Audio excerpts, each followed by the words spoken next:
Hey everyone, Hurricane Liz here, back with another episode of the Professor's Podcast. And here, as usual, is my co-host, the man, the myth, the legend, Mr. Howard Ty. And Howie, I know we've got a very exciting guest for today's podcast. And I do want to remind everybody that what we're doing here is we're showing off, Howie. You see you're a very humble man, but you are bragging about this. You've got the best of the best in terms of speakers coming up with at your actual end of the June event, the Professor's Pandemic event. It's the first ever online virtual event that you'll have, which people can attend from the comfort of their very own home.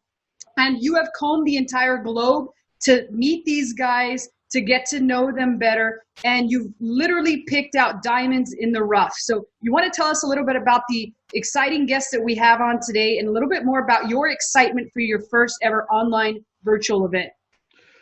So the guest that we have today is Ken Kubek, if I said it correctly, Ken? So Kubec. Yep. He does a lot of purchasing of Amazon businesses or brands. So I really thought that his company, what they do, stands for, is really interesting because normally when I see people buying businesses as in Amazon businesses, they don't actually know what they're doing. And a lot of them, they kind of fail. And they're actually on a mass scale where they're buying businesses all left and right, and they actually can scale it. And it looks like they have a good team to be able to, bring it up to another level. Usually, like a lot of these PEs or these investment businesses, companies that comes in and buys it, really doesn't really do that great of job. So this is one of these companies I see that does a fascinating job in scaling. So that's why we brought him here. And I met him in another mastermind that one time. So I thought that he would be a great guest on our show. For our mastermind for the event is going to be in the end of the month of June 20, I believe it's the 29th to the 30th. So let's see how many people can get in and everyone to see how much knowledge that we can show everyone. Absolutely. And I just want to remind people again, Howard said it's at the end of June, the 29th and 30th, and I'll give you guys details on how you can actually sign up for the event. And I also wanted to just remind you, I've actually been to approximately 6 of Howard's events, and I will say this, I've learned so much and executed so much on what I've actually learned there that it's actually created a valuable Amazon business for me. I've made friendships that I can only imagine are going to last a lifetime. And the knowledge that I've taken there has taken me to a whole nother level. And I'm thankful for that. But typically at the actual live events, they cost as much as $12,000 per piece. I'm lucky I get to MC them, Howie. So that to me is the most awesome thing in the world. But I am especially excited for this one because for the first time ever, as I said, you can attend it live from your house. You can be in your pajamas just like I am right this moment. And you can be doing whatever it is that you want to do while you listen to the best of the best drop their knowledge bombs on you left and right. And you also get to interact with these guys and ask them questions. So I'm super stoked for that. I'll be emceeing in live from my pajamas, as I'm pretty sure people like Ken will be also making presentations live from their pajamas. So without further ado, let's meet this man, Ken, who has a very interesting strategy on Amazon. As Howard said, he buys Amazon businesses with the intentions of making them better. And we'll find out more about his end goals as well as a lot of other great things. So Ken, I've heard a lot about you already from Howard, but what we usually like to do with our guests is we like to tell them, let's just pretend you're on an elevator with Howard. And obviously, he is the man, the myth, the legend, featured in Wall Street Journal and BuzzFeed News and all sorts of crazy publications for all the things that he does on Amazon. And you're pitching him that you are the man and that you want to speak as pandemic event. Give me your 2-minute elevator pitch on who Ken Kubek is and why you are the man. Yeah. So Liz, I wish I had a hype person like you to intro all of my calls. So yeah, I've spent before Amazon. I spent 13 years in investment management, investing hundreds of millions of dollars in public companies. So investing is near and dear to my heart. Analyzing businesses. I joined Thrasio about 18 months ago as kind of the 8th employee. Since then, I've analyzed over 500 Amazon businesses and purchased over 50. So I think, when it comes to selling your Amazon business, I've seen it all. I've heard it all. I've probably looked at your business at one point or another. And, we're building a great operating platform. And at the rate we're at now, we're acquiring 5 to 10 Amazon businesses a month. Wow. So what do you consider yourself the most foremost expert in regarding on this in your business? Yeah, definitely. So valuing Amazon businesses, right? I mean, we've purchased businesses that are steady. We've purchased businesses that are growing over 150%. We've also looked at businesses that were struggling and needed a capital infusion to turn it around. So I think in terms of looking at a business, benchmarking your Amazon businesses versus other successful sellers is something that we do internally when we look and make an assessment on a business. So again, I've looked at over 500 profit and loss statements and seen revenue trends and new product launch trends and to talk to and consult. And when we have these initial conversations with sellers, we really talk through what's been successful, what hasn't worked. I know all the software that they all use. So, you talk about having the masterminds of the great sellers. Like, we only look at businesses that are doing over $1 million a year in revenue. So it's kind of the top, 1% of Amazon sellers. And I get basically an inside look in how they run their business and the successful strategies as well. So let's say that there's a lot of other companies out there that buys companies and tries to do the same business model as you to grow them. How are they different from what you do? And do you see what they're in a general, like, how are you different than them? Yeah, our hands down, our operational team. We have over 250 people in our company now. Offices globally. Here in the U.S., we have Boston, New York, Houston. We have an office in Manila and Pakistan as well. So, the way we're structured is we basically looked at, okay, what does it take to be successful as an entrepreneur on Amazon, right? I mean, it's everything from negotiating with suppliers to managing your cash flow to writing creative content to photography and videos to driving traffic on Amazon via sponsored ads or other ad formats within Amazon's ecosystem, driving traffic off of Amazon to Amazon. So we've actually built our entire company around operating and scaling Amazon's brands, so we have the functional expertise. Our supply chain is incredible. Our head of supply chain ran a $2 billion sourcing P&L. Maersk, which is one of the largest global shippers. So we kind of looked, and every human being has deficiencies, right? And particularly when it comes to business, like I have blind spots, things I'm not really good at, and there's things that I'm really good at. So every entrepreneur has that same, right, like skill set and strengths and weaknesses. Well, what we've done is we've crafted this platform that plays to all the strengths required and at the highest level, right? So we were talking earlier, right? Like Amazon SEO, like some people are probably good at it and they know how to rank, but we have Casey Gauss, the founder of Viral Launch, now running Amazon SEO for all of our brands. So when you line all that up, there's a lot of efficiencies to be gained. And then also when you think about just the ever-changing landscape of Amazon and how you're successful and the steps required, because we have an entire platform.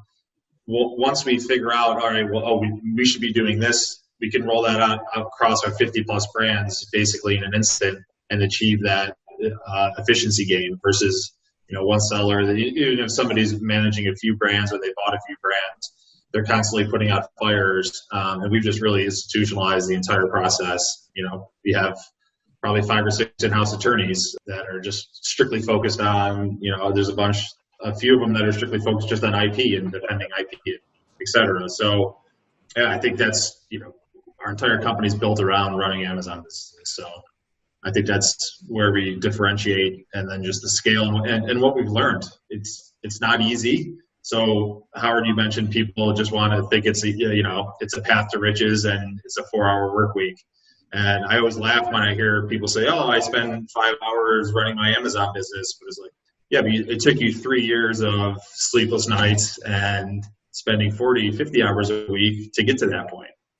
And so anyone that's thinking of buying an Amazon business, and they don't have that experience, don't oftentimes realize that it's a full-time job and it requires immense detail and perseverance. Yeah, you know what, Ken? You've got a very unique actual perspective on the whole Amazon thing. And like you said, you're not the one that actually runs the SEO or does the ranking and strategy, which is kind of what a lot of our actual speakers so far are experts in. But like I said, you provide a really unique perspective that nobody else has thus far in all the interviews that I and Howie have done. And so I think with that being said, you're going to be able to provide a really unique perspective in what you actually talk about. So give me an idea of the 3 to 5 topics that you think you could talk about during this event that would absolutely wow people and make them like really raise their eyebrow and learn something that they've never heard of before. Yeah, so look, I think I'm going to definitely talk about benchmarking your business. So as you move down a P&L, what your business should look like, what your margin profile should look like, what's attractive to sellers, what's attractive to buyers of Amazon businesses. Obviously, if you're thinking about selling, how to think about valuation, how to get your business ready for sale, right? I think there's a misconception of you got to spend 3 to 6 months getting your profit and loss statement in order, and there's all these. It seems like a very daunting task to get your business ready for sale. I'm going to tell you that it's not daunting. It can be done. We can assess things in a few days without a lot of heavy lift from the sellers in advance of that. And then also look what we're seeing across the Amazon marketplace. So we're basically a mini Amazon ourselves, right? A kind of a mutual fund of brands. We acquire across numerous categories. We're not solely, just acquiring in home and kitchen or sports and outdoors or auto. We're across the board. So across 51 $1 million plus brands, we get to see a lot. We know what's working, what's not working.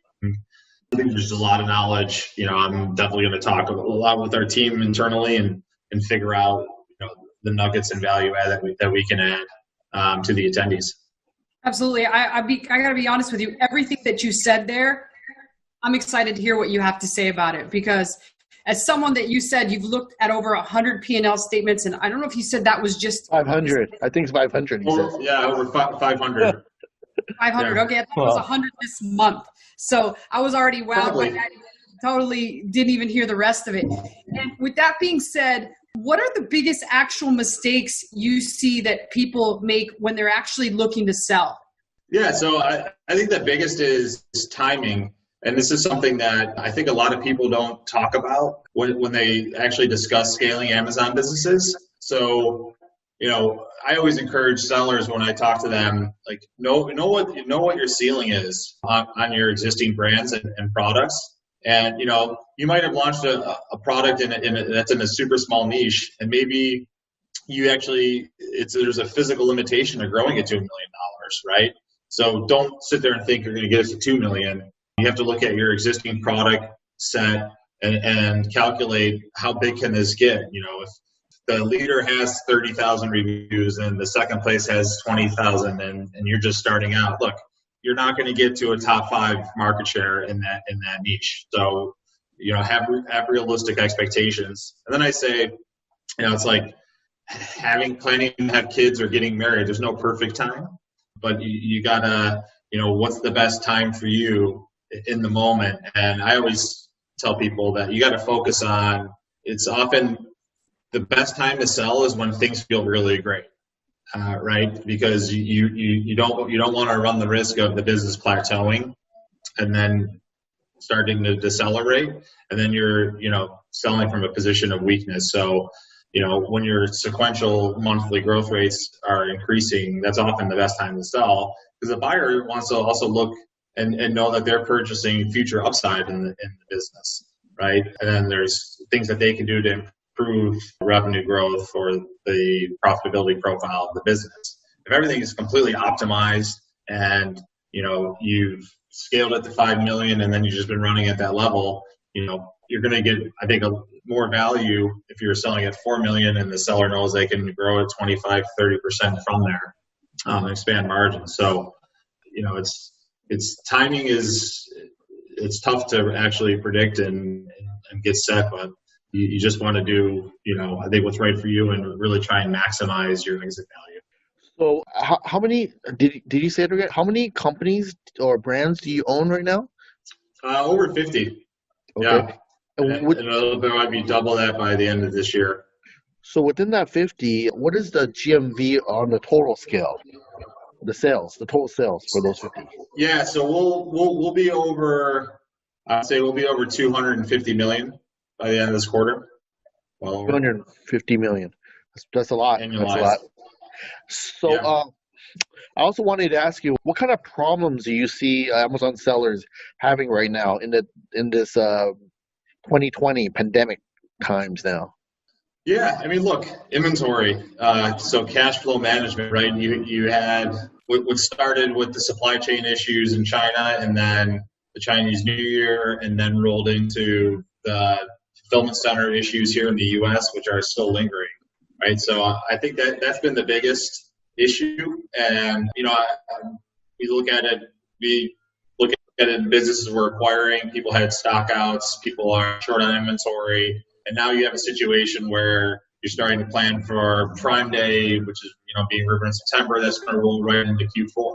So I think that honestly the biggest issue people have is how they're managing for this huge pull forward in demand that's happened on the Amazon marketplaces, and really trying to figure out, is this the new normal? What is the new normal? Right? I mean, we have brands, and we've looked at brands that are up 300, 400, 500%. Year on year, beginning in the March period, and then when you're trying to figure out, hey, should I be planning for this to continue for the next 6 months, the next 12 months? Is this, did we just shift forward 3 years of market share for Amazon and e-commerce from physical brick and mortar? So I think the unknowns are so great right now, and if you don't have the capital or just the experience to figure out what's real, what's not, I think that's a big struggle that sellers are having.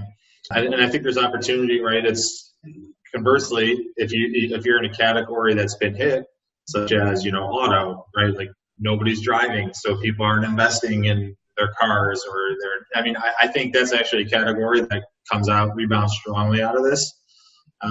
As if you exiting a recession or in a recession, people hold on to cars for longer. They actually do invest in their cars. We saw that in the U.S. after the 2009-2010 recession. It was a much longer used car cycle. So you have to think through that, and then just navigating the short term, kind of uncertainty is obviously the biggest issue.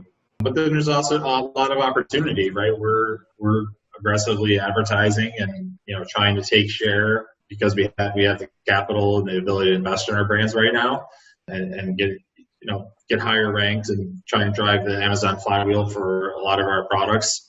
And so as things do snap back and fulfillment and normalizes, that we're in that much better of a position. And Ken, going off of that, I know that you mentioned that there was obviously a lot of problems, but yet a lot of opportunity. What particular actual niches do you see that there's a ton of opportunity if you're either already selling in them to scale, or if you're brand new and you want to get started? Yeah, look, I think you have to study the market and study yourself and human behavior, right? Like, are people starting new hobbies? Arts and crafts, a perfect example, right? We've seen a great demand from a few products and brands that we have in that space. So things at home for the kids, I feel like this is going to be a great throwback summer for a lot of people where it's, everything's overstructured for kids now. And now kids are going to be, have to figure out what to do to play around the neighborhood and things like that.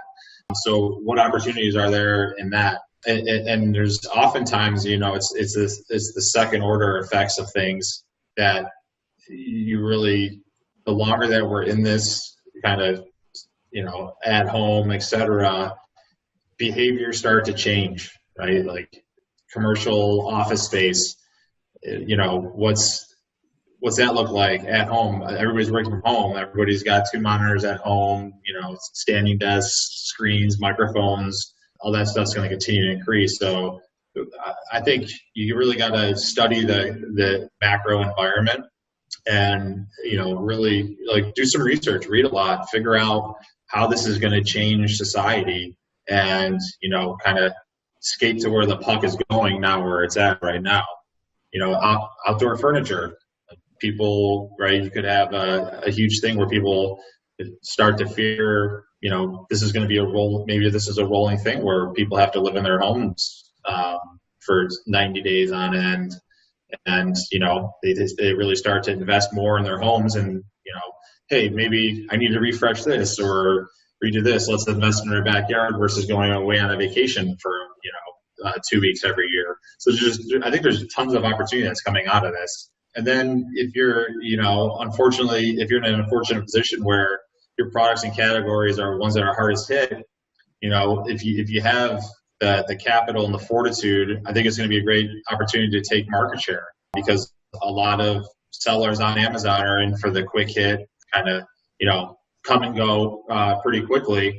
And if you have that staying power, there's going to be an opportunity to gain a lot of market share as your competitors fall off and run out of stock and don't feel like, replacing the POs because the volume's not there anymore. So I know a lot of audience here would probably are interested in creating businesses on Amazon because, we got a high employment rate right now.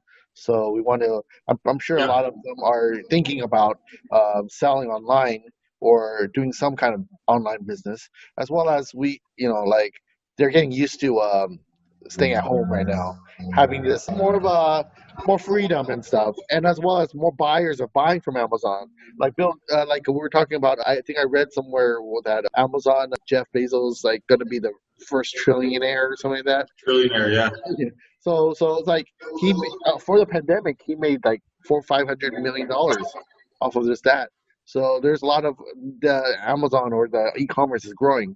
So for those people out there that are interested, how would you suggest them to structure their business or structure how they operate in order for a kind of a sale, a good sale, or so that they don't have to backtrack? And you got anything suggestion like that? I mean, the biggest thing is just keeping it as a separate entity. So not commingling if you're doing other businesses, right? Like set up the easiest is to set up a U.S. based LLC that oftentimes, the biggest buyer pool is in the U.S. So deals typically are structured as asset purchases. So we kind of buy everything out of the LLC for that brand. So we don't buy the LLC or the company. We actually just purchase all the assets out of that company. So, set up a U.S. based LLC if you can, and then just run it as a business. So have a separate credit card statement, have a separate banking account. Really don't commingle the financials. If you run multiple businesses, solicit Amazon for separate accounts if they're different categories, etc. Right? Kind of just try and keep it really tight, really clean, so that handover and the ability to make sense of the numbers and all the expenses, in and out of the business are easy for the buyer. Just keep it simple, run it as a business, keep the end in mind. If you do want to sell, there's people that don't want to sell and it's a lifestyle business, right? And they're happy with the cash flows that it's throwing off. But oftentimes when you start to actually peel back the onion and, people will say, oh, my business made $500,000 in profit last year on paper. And then I'm like, well, how much did you actually pay yourself and take out of the business? And they're like, oh, maybe $50,000 because they're continuing to invest in inventory and working capital to continue to scale the brand, right? So I think it's just, knowing what your end is and then kind of working back, to the beginning and just setting yourself up for that potential exit. Great. So any last words to our audience before we wrap it up? Yeah, no, I'm excited to hear all the other speakers as well in the mastermind. And I think there's no better time to be a seller on Amazon. Either if you're just starting out or you're a seasoned seller. I think that the ones that I've seen come across our desk are the ones that treat it like a real business and not get rich quick scheme. So I can just attest that the psyche, the people that treat it as a business are the ones that are oftentimes the most successful. Amazing. Thanks so much, Ken. And I just have to say, like I said, you are the most unique interview we've had thus far because of your unique skill set. And pretty much, I think everybody that's listening would agree with me. You can speak about whatever you want. We are ready to listen. So thanks so much for joining us. And Howie, how excited are you about Ken's speech at the event at the end of June? I'm still deciding which topic we should have him talk about because it's so big, so much things that he can really teach us about his business.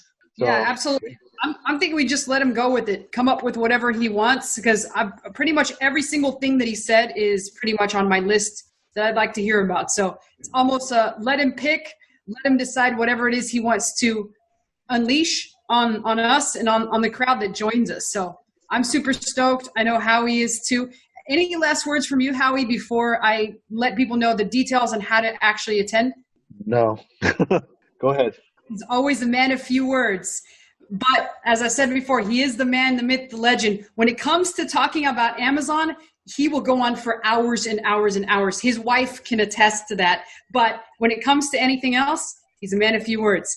However, he will be a man of many words at the end of June, on June 29th and 30th, at the first ever online Professors Pandemic event. And I just want to remind you before we say goodbye here, typically this is held live and it's a $12,000 per person event. But this one time only, we are going to make it very affordable for everybody that either has already an existing Amazon brand that is crushing it, or people that are just getting started. The professor has decided that he wants to expand the people that actually listen to him and expand his level of knowledge, as well as every single person who's speaking level knowledge to everybody that attends. So if you want to attend, go to a9mastermind.com/PPE to get more information. And other than that, I wanted to thank everybody for joining us on this episode. And I personally, and I know Howie does too, look forward to hearing Ken's speech, as well as one of the other 15 speakers. Again, who knows how much the combined earnings a year are of these speakers. At the last Mexico Mastermind, the combined yearly earnings was over $500 million.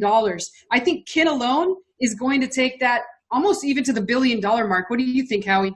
That could happen because last time, I think it was like, I talked about before, we had like a $650 million speaker that was speaking at our event. So just that one person, I bet you on that crowd, the mastermind event, there was over $1 billion in. Yeah, there could have definitely been. Yeah. Awesome. Easy. Yeah, that's just pretty much every day for the professor. So again, I look forward to seeing you all at the event June 29th and 30th. To find out more information, go to a9mastermind.com/PPE. And thanks again for joining us. We'll see you later.